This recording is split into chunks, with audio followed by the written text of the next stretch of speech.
নমস্কার বন্ধুরা, রিঙ্কুর চ্যানেলে আমার সকল প্রিয় দর্শক বন্ধুদের ওয়েলকাম।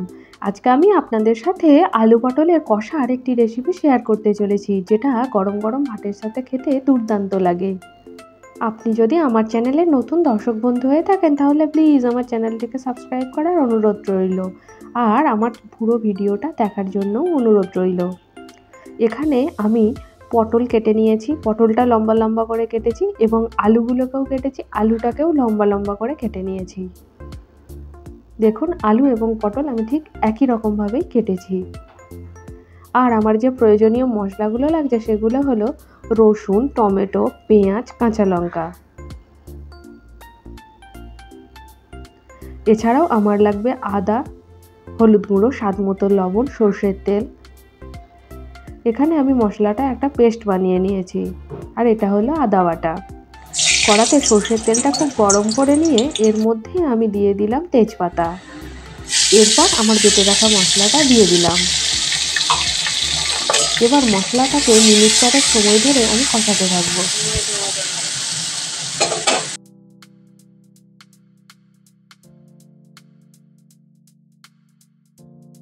এটা থেকে কাঁচা গন্ধ চলে যাওয়ার পর আমি এর মধ্যে একে একে অ্যাড করছি হলুদ গুঁড়ো, আদা বাটা, স্বাদ মতো লবণ। আবারও এই সব কিছুকে আমি সুন্দরভাবে কষিয়ে নেব। এরপর আমি মশলার ধোয়া জলটা দিয়ে দিলাম।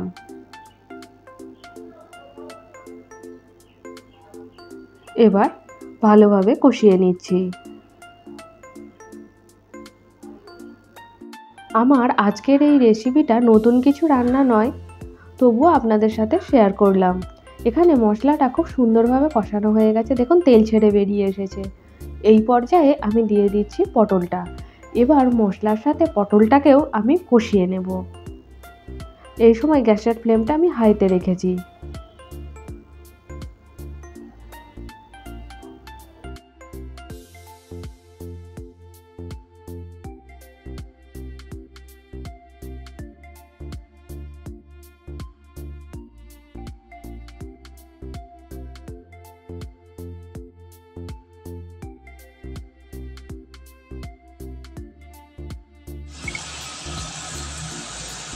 পটলটাকে বেশ ভালোভাবে কষিয়ে নিয়েছি।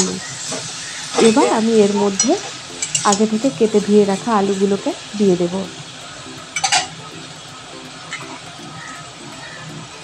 দিয়ে দিলাম কেটে রাখা আলু।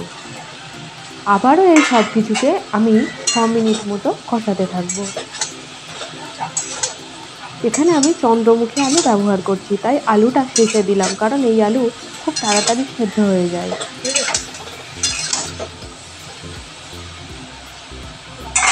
এবার আমি গ্যাসের ফ্লেমটা মিডিয়ামে করে ঢেকে দিলাম।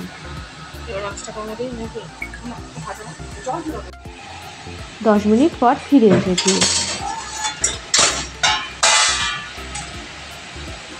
এবার আমি একটু নাড়াচাড়া করে নেব।